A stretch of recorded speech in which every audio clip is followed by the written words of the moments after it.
As many of you know, if you watched yesterday's program over the weekend, what Bernie Sanders did in Nevada was win handily. And MSNBC and also CNN absolutely imploded into centrist establishment status quo hysteria. And I consider it my responsibility as an independent news host who keeps an eye on corporate media to report that to you, to report to you the atrocities that are taking place on corporate media. And I did that yesterday. One of the things that took place that was probably the height of absurdity during MSNBC's coverage was Chris Matthews equating Bernie's win in Nevada, Bernie being a Jewish man, no less, likening that victory to the Nazi invasion of France during World War II. Now, many other things happened during MSNBC's coverage. It included reporters with visible, clear disdain for Bernie Sanders. I reported that to you. And unfortunately, my video bringing to you this report yesterday about the atrocious coverage on corporate media of Bernie's win was instantly demonetized by YouTube for accurately quoting Chris Matthews' use of the word Nazi, because that is not suitable for advertisers. And what I want people to really understand is that this is a self-perpetuating cycle of legacy corporate media insulating themselves from criticism having any effect on what they do and their profitability. They do laughable, embarrassing coverage all day Saturday. They're behaving as if there's been a terrorist attack or children murdered, but actually what happened is Bernie won a primary.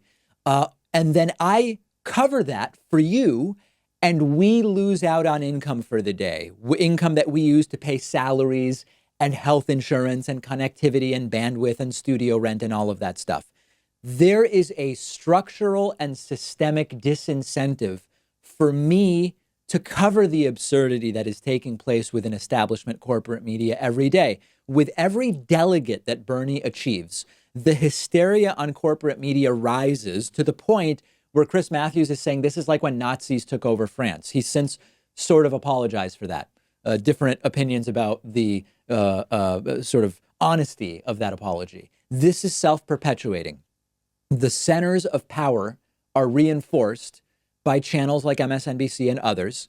And then when we in independent media critique them, we are demonetized, which will serve to reduce the number of critiques. And of course, there's the fact that many of these channels have different deals with YouTube such that they can talk about a Nazi invasion of Germany by Germany and they make money from it. But if I point out, look at what they're doing, we lose money for doing it. So we're up against it this year big time. Today, we're talking about how to protect yourself from the historic record levels of disinformation propaganda that are expected to plague the primary and the election. We now also have to fight against the reality that the more absurd corporate media gets in their coverage, the more independent media risks losing our financial stability by covering their absurdity. Understand how unsustainable that is as a status quo. The crazier they get, the less we make by exposing it, because their statements are not advertiser safe. Understand the lunacy of that situation. So we've got to fund media we support directly. If it's not this show, if you like some other independent host better than me, peace and love, support them. If you appreciate this program, we are going to keep covering establishment media no matter what. What I'm asking for is your support on this front. So consider grabbing a membership at joinpakman.com. We have a massive coupon code, 2020 now, saves you 66%. I just got into a brawl outside of the studio with my staff. They were beating me, saying, do not offer a 66% discount. And then I beat them.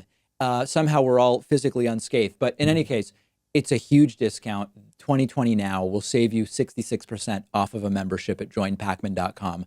Also, feel free to make a pledge on Patreon at patreon.com/David Pakman Show.